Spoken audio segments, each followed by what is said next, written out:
Can you swim? Can you swim? But we need to do this. Okay, so for 410, we located a young child in the pond. 443 pretty much now, unresponsive.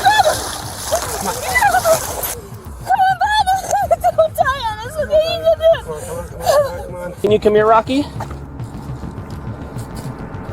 Hey, buddy. Come here.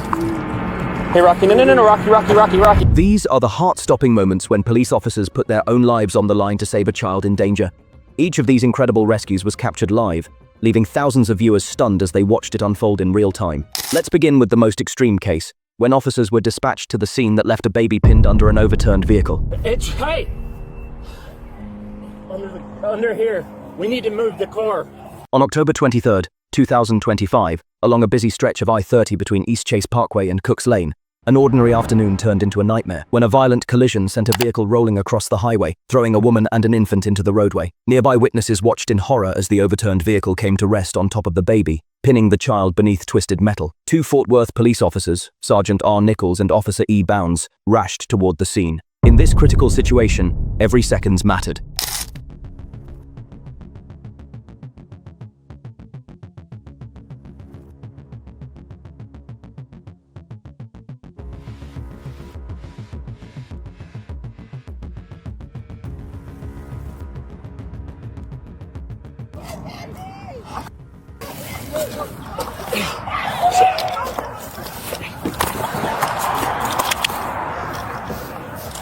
It's hey! Under here. We need to move the car. Get it. I think the baby's under the... Keep moving. With help from bystanders who had stopped without hesitation, they fought to lift the crushed vehicle enough to free the tiny child trapped underneath. When they pulled the infant out, the scene grew even more dire. The baby was unresponsive. No movement, no sound. Sergeant Nichols immediately began CPR. Oh my God. Come on, Mama. She's breathing. CPR.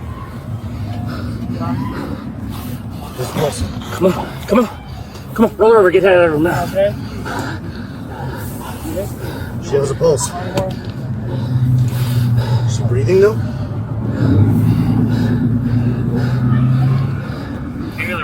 Sickness assist, and there was no one with a major accident. Breathing so that it is an overturned vehicle, so that was ejected from the vehicle.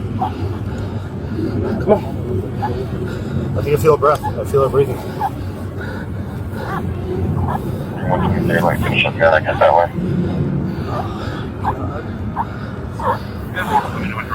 There it is. Come on, baby. Keep working. We're going on 5. Show 0. Come on, Mama.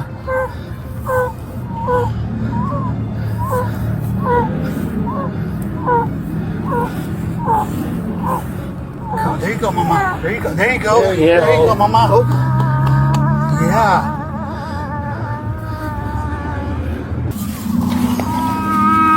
There you go. After more than 3 minutes, that felt like eternity. The sweetest sound, a baby's cry. The baby began to breathe. Nichols kept going, refusing to let the tiny spark fade while Officer Bounds coordinated rescuers and ensured medics could reach them safely. Together, they kept the infant alive until MedStar arrived and rushed both the woman and child to the hospital. Yes. Cry. Yes. Yes. Cry, please. What we got here? She was under.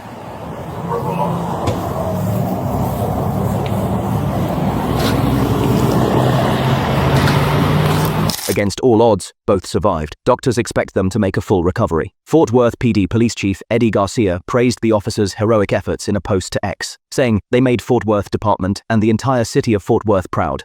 Not quite sure a better example of protect and serve exists. The officers didn't call their actions heroic, but the community did. That day, Sergeant Nichols and Officer Bounds showed what courage looks like when the world around you is falling apart, and the citizens who jumped in to help proved that bravery doesn't always wear a badge. However, this wasn't the situation in the next case, as officers responded to a child who had fallen through the ice, and the situation took an unbelievable turn.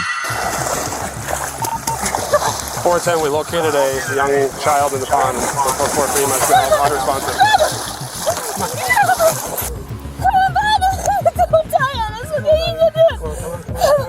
On a freezing November 26, 2023 afternoon in Minneapolis, Sergeant Jeremy Deepies raced toward Bryn Mawr Meadows Park after reports that a 4-year-old boy had fallen through the ice. When he arrived, he found the child's sister waiting in the front yard, terrified and unable to point him to her brother's exact location. Was somebody in the water?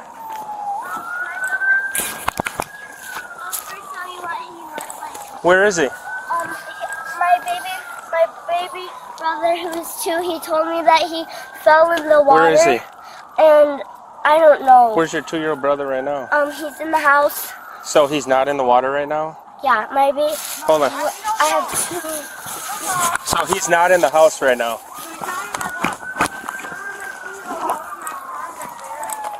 Which one? This one right here. Deepies ran toward the pond as officers Ashley Bergerson and Christopher Cleven joined him. The water looked still, too still. Then, through the glare of the winter sun, they spotted something. A tiny pair of navy snowpants bobbing above the surface. There was no time to think. Officer Berger plunged into the freezing pond, breaking through the ice as he reached for the child. Is that him? Yeah, 100%. What's your 20?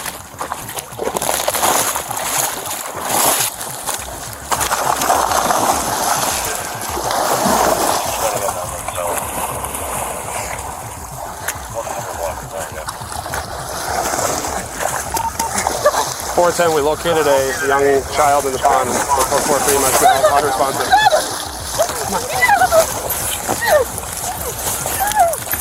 Yeah, pull him out of the water. Come on. Yeah, we must go to Laurel and Oregon. Come on, buddy. Come on. After officers dragged the child out of the frozen pond and onto the cold sidewalk, they immediately began CPR while Deepies called for paramedics. The child was limp.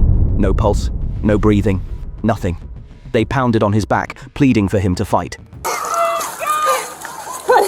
CPR. Come on, buddy. Oh, Come on. come on. Oh, come on. Come on. You got it. Come on. Get that water out of his mouth. Okay. Come on. CPR. Come on. CPR. I'll just start CPR.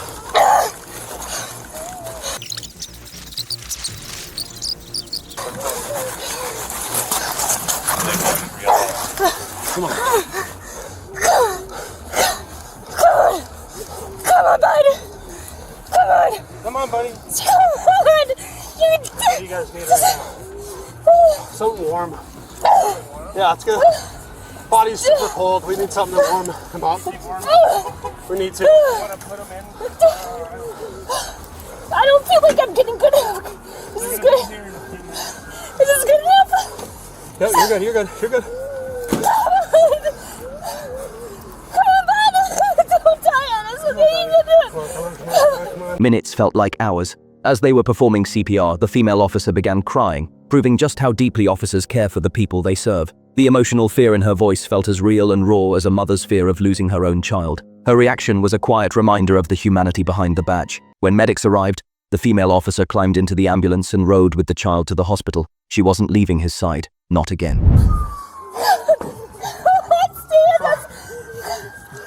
Body. Come on, bud. Come on. Is everything warm? Come on. Or just load and go? Yes. Let's go.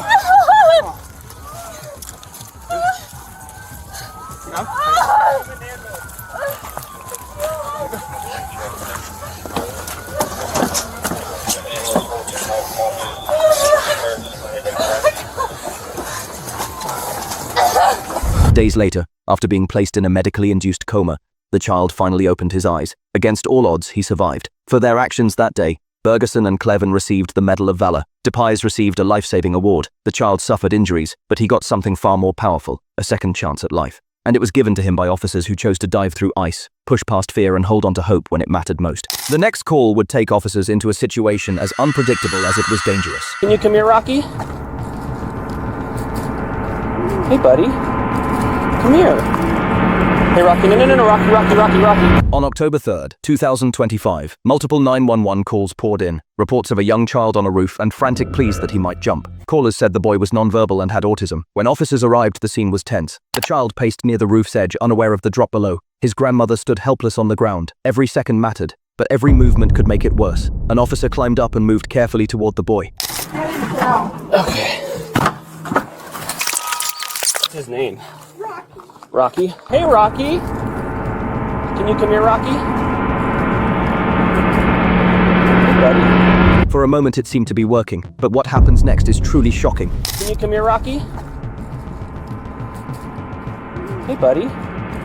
Come here. Hey, Rocky. No, Rocky. The child bolted toward the edge, nearly toppling over. Instead of lunging, the officer stopped advancing. He lowered his body, softened his voice, and spoke slowly. No commands, just gentle words and calm presence. He let the distance be, offering safety, not force. Inch by inch, the boy turned away from the precipice and walked back into the officer's reach. Hey, Rocky. No, Rocky. Rocky, come here. Can you come here? Come here, Rocky. Come here. Can you come here? Hey, buddy. What's going on? Can you come here? Thank you. Let's go this way, buddy. Come on.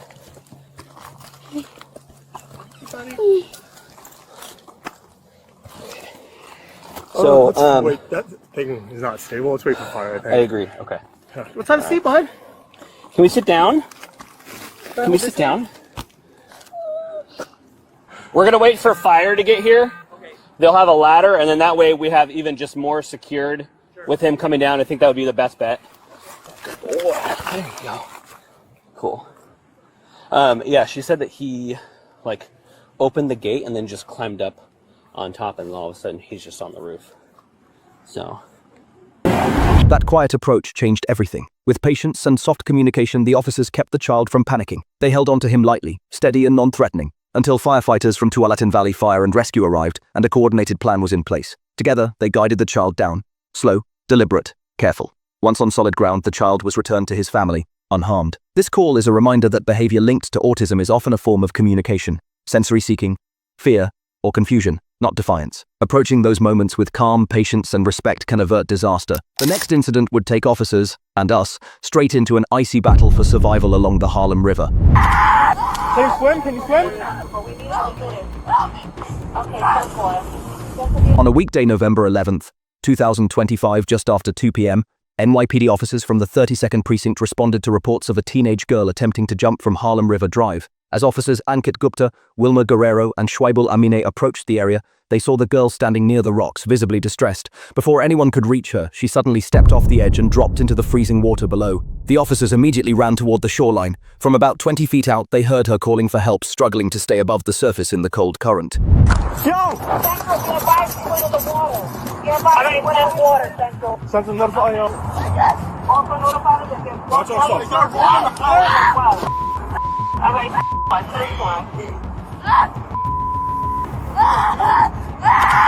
There was no time to wait for specialized units. Officer Guerrero quickly removed his outer gear while Officer Amine prepared to follow if needed. Another officer asked him if he could swim. He nodded, stepped to the edge, and entered the water without hesitation. The river temperature was brutally cold. Can you swim? Okay, 10-4. Just to be advised, you have one MOS in the water. Okay, you good? One MOS in the water. You said by the rocks, right? By the rocks? By a bike path? 10-4 Central. It looks like the MOS got her. Yeah, Central, be advised. MOS got her. We're taking her out of the water now. Guerrero pushed through it and reached the girl within seconds. She was panicking and difficult to stabilize, but he kept hold of her and spoke calmly, guiding her toward the rocks. On shore, officers Gupta and Amine worked together to position themselves safely. As Guerrero neared the edge with the girl, they reached down, grabbed both individuals, and pulled them back onto solid ground. You good? One MOS in the water. You said by the rocks, right? By the rocks? By a bike path? 10-4 Central. It looks like the MOS got her. Yeah, Central, be advised. MOS got her. We're taking her out of the water now. Okay, 10-4. You should be advised they're pulling her out of the water right now. Yeah, let's get EMS to this location. Okay, 10-4. I got you. Here, take my hand. Take my hand. No. You good? Help her up.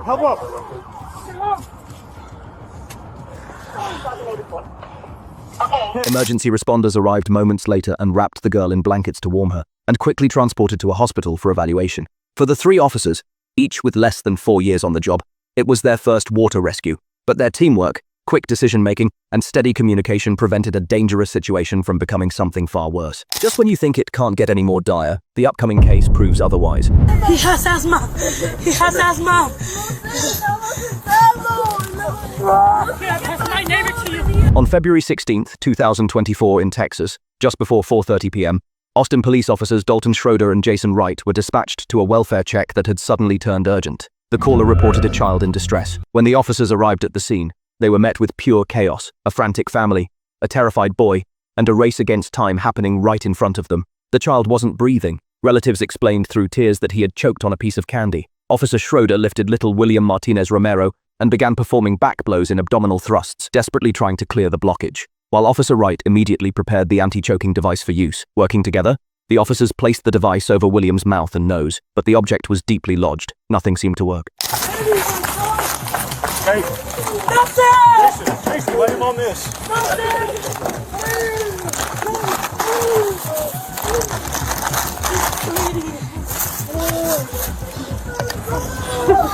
Okay, buddy. Hey, he's choking on candy, correct? Yes. Okay. He has asthma. He has asthma. At that moment, William's mother, who was crying beside them, shouted that her son had asthma. Here, I pass my neighbor to you.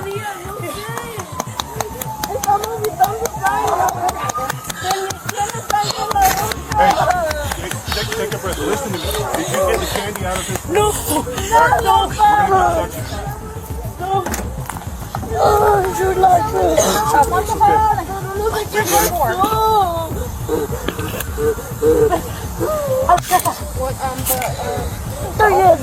For a brief second, everything went silent. Then, suddenly, a sound that felt like a miracle. A gasp, a cough, a breath. William suddenly took a deep breath. The lodged candy dislodged, and the child's airway opened. His color returned. Okay, he's talking now.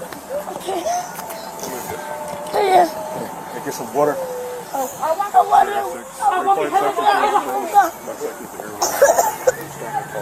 Nada, estaba viendo película. Oh, he got it. Moments after being pulled back from the edge of death, William did something no one would ever forget. He gave Officer Schroeder a hug, a silent thank you from a child who was alive because someone refused to give up. Relief washed over his family as they pulled him close. Ya. We got it out. Está bien. Ya.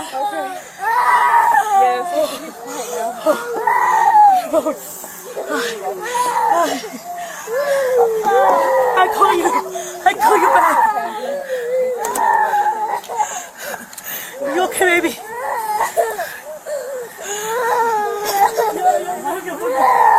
Yeah, he's okay, baby. He's okay. The next call would take us not to a frozen pond or a roadside crash, but into a home filled with smoke and a race against time.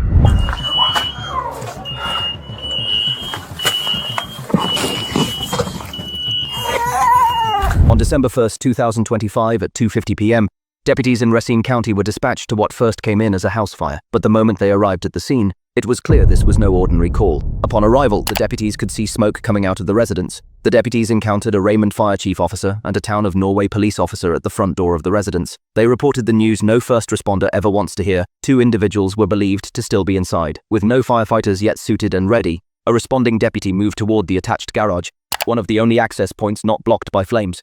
When he approaches, no fire was visible, but visibility was 0. Then he heard it, crying, faint but unmistakable, a child. With no protective gear, no air tank, and no time left, the deputy went inside. He pushed deeper into the smoke. The crying grew louder until he could finally make out the small figure of a young girl on the staircase. Disoriented and struggling to breathe, he grabbed her and out into the freezing afternoon air. Doing route 108.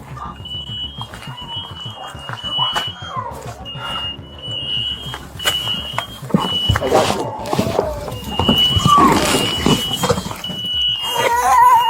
You got her? Got her. Come here.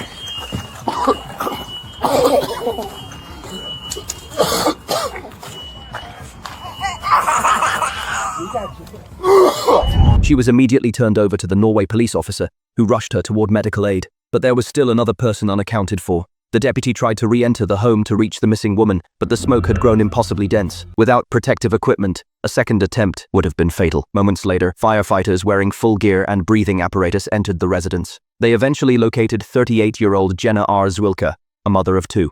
Despite every effort, she could not be resuscitated. The family dog also did not survive. Sheriff Schmaling later said, "These first responders displayed extraordinary courage under life-threatening conditions. Their actions absolutely saved a little girl's life. Some calls end with relief, some end with heartbreak. This one held both. But because of one deputy's decision to step into a burning home without hesitation, a little girl survived a day that could have taken everything." However, she next case was very different, where officers faced a 14-month-old boy trapped inside a PVC pipe. Hey, buddy. Or brick down there. Okay. We're gonna get you out, Bentley. It's okay. What's your name, big guy? On July 28, 2024, just before 2 p.m., Moundridge Police, EMS, and Fire rushed to a report of a child needing urgent assistance. When the first officers arrived, confusion turned to shock. A 14-month-old boy named Bentley had vanished. Bentley was trapped underground. He wasn't hurt, but he wasn't anywhere anyone could reach. A PVC pipe only 12 inches wide and stretching 10 to 12 feet straight down held the toddler upright at the bottom, unable to climb, unable to move, unable to be rescued by hand. The opening was narrow, the space was suffocating, and every second felt heavier than the last. 8 feet down?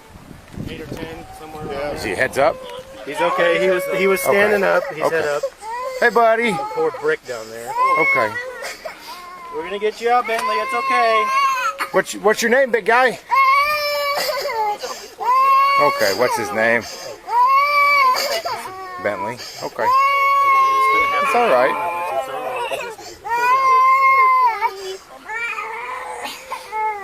Bentley boy. She was just walking around, and I guess he stepped on this thing and the lid flipped. Okay. We're good. He's good. He's upright. He's breathing. He's doing good. He's crying, which is a great thing. We're in good shape. He might have landed on the brick. Yeah, well, we'll figure all that out when we get out of there. Do we know what happened? Just walked really far, and he walked right across this, and it was literally. It's okay, buddy. He's good with grabbing stuff, so I think once they get a rope down, he should be able to finagle his way in there. He's used to it with his car seat. Sure. It's okay, buddy. You're all right. It's all right.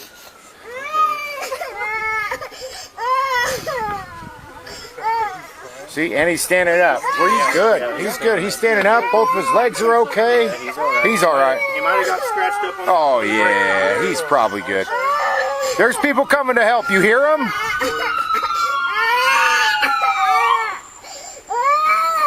You're all right, buddy. I heard her scream. I was underneath They have the... fire on the way? Yeah, Rescue? fire. Okay. I don't know that we have it if you get the city building. I don't have anything in my car. I normally have some rope or something, but I don't. First responders gathered around the dark opening, calling down to keep the boy calm as they scrambled to find a safe solution.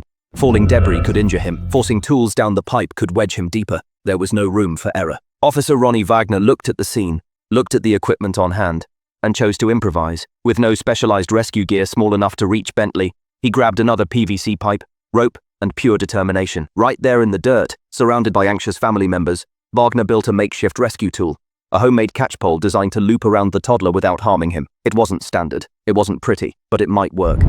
Falco, can you use that pole on one side to stretch out a loop on the rope? Does that make sense? We can loop it over. Use that to pin the rope to one side. What's your idea? Hey, run that rope down the. You want a catch pole basically? Okay. Let's make. No.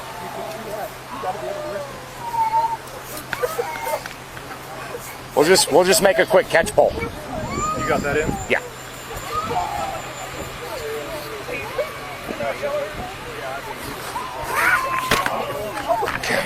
I'm not a loop tire, so I'll give that to you.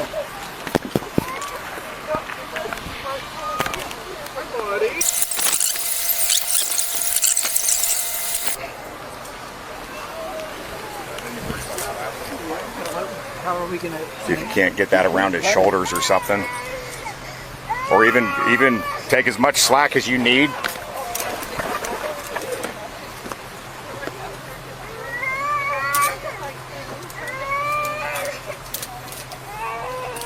Do you need the other side of it supported to where if we tied this yellow line to it?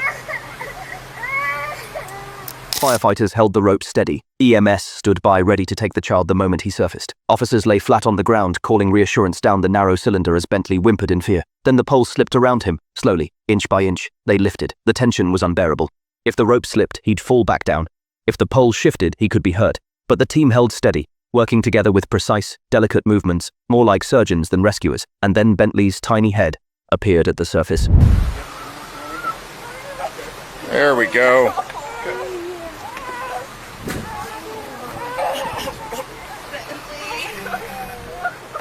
We got an arm. All right, Jeremy.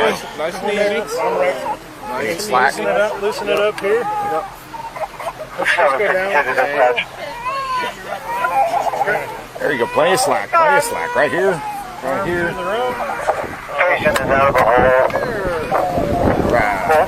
20 minutes after he became trapped in a forgotten pipe, no one could explain, Bentley was back in his mother's arms, shaken, but unharmed. A miracle made possible by quick-thinking responders who refused to give up, even when the situation seemed impossible. Because heroism isn't always loud. Sometimes it happens underground. If you found this video informative and want to see more like it, make sure to like and subscribe to the channel. And don't forget to check out my latest videos by clicking either of these two right here.